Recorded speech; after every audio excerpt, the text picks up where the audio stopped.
Anyone who's been around on this channel for quite some time will probably be thinking right about now, hang on a second, Howmet TX? Why is that in Unsung Heroes? He talks about it all the time. Well, you're correct, I do, because for those who are unfamiliar with maybe the channel or maybe the fact that I do love the Howmet, it's a gas turbine-powered race car that ran back in the 60s.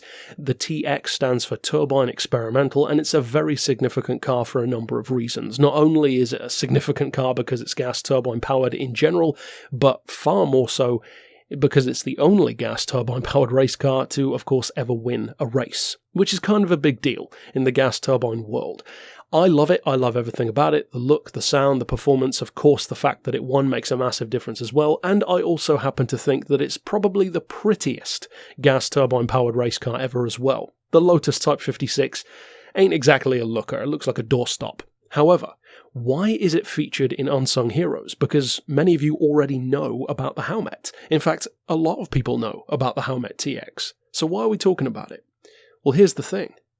There are two Howmets. And many people don't realise that. Not just two different versions, two different chassis numbers, because there was that too, but actually a distinctly different second iteration of the Howmet TX, and that is what many people don't realise. Now, the original version, the coupe if you will, the Group 6, the famous one, which you'll sometimes see in blue, sometimes see in red, was chassis number GTP1 and GTP2.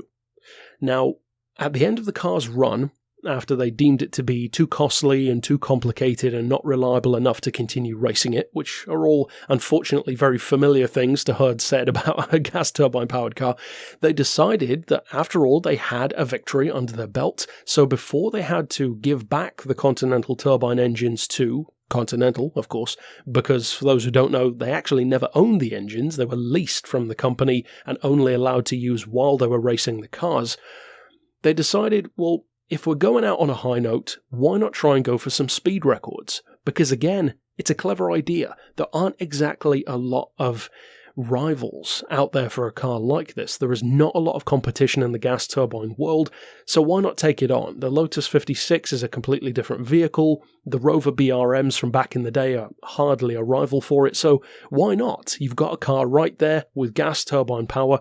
Go for it. So that's what they did. They took chassis number GTP2 and actually rebuilt it as an open-top, I would say very Chaparral-esque, actually, Can-Am style vehicle, which kind of looks like an open-top version of the Chaparral 2D in particular. Now, what they did then is made the car very light. It weighs only 1,000 kilos or thereabouts. That's 2,200 pounds, aka 1 metric ton. It still puts out about 350 horsepower, of course, up around 60,000 RPM redline, and the performance was very impressive for Group 6, at least in a straight line. Of course, low-end speed can be a bit sluggish. And then what they did is they took it to Talladega and broke 6 records with it for gas turbine vehicles. And what they did as well was also clever because they thought, well, while we're here, why not go for multiple classes of gas turbine by adding ballast to the car? So what they did is they ran in Class 2 and Class 3 records, Class 2 being between 500 and 1,000 kilos, which is, in other words, between half a ton and a ton, and then Class 3 is for vehicles over a ton. They broke 3 records in each of those 2 categories. They got the quarter-mile record, the half-kilometre record, and the full-kilometre record, all from a standing start for both Class 2 and Class 3 gas turbines. The quarter-mile in 11.8 seconds at 76 miles per hour, ranging all the way up to 21.1 seconds standing kilometre at over 100 miles per hour. Now again, that doesn't sound remarkable by today's standards, but again, you got to remember this is late 60s, 350 horsepower, and a car which essentially doesn't have a gearbox in the modern interpretation of the term. So again, they're very sluggish at low speed, so to have an 11.8 second quarter mile, that's not bad at all for what it was. Now, of course, the car was never intended primarily for straight-line performance. It was a circuit race car, by definition, in Group 6.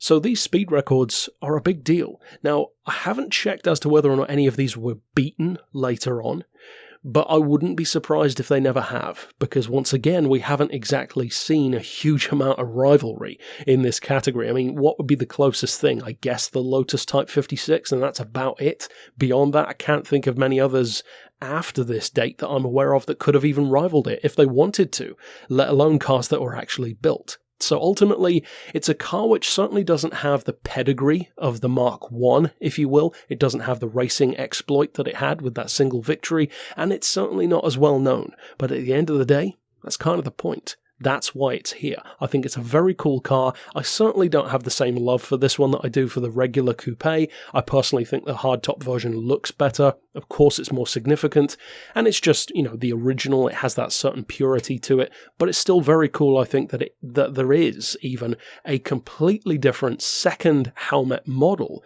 from the first one that kind of spawned from it, which many people don't even know about, that many people haven't seen.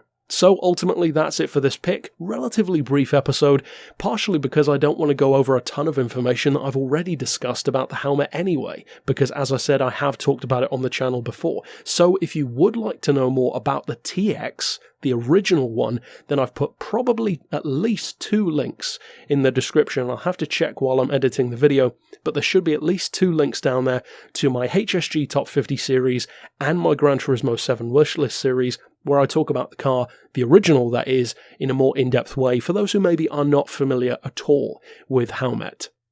So overall, that's it. Very big deal for me, of course, this episode, since I have so much love for them. And of course, if you are new to Unsung Heroes, you should click right here to check out all of the previous episodes that we've done. And as you can see from the thumbnail, we've done quite a few of them. And don't worry, there are plenty more to come. In fact, there are more to come than the ones we've already done. So that's it overall. I'll see you guys next time. And for now, as always, thanks for watching.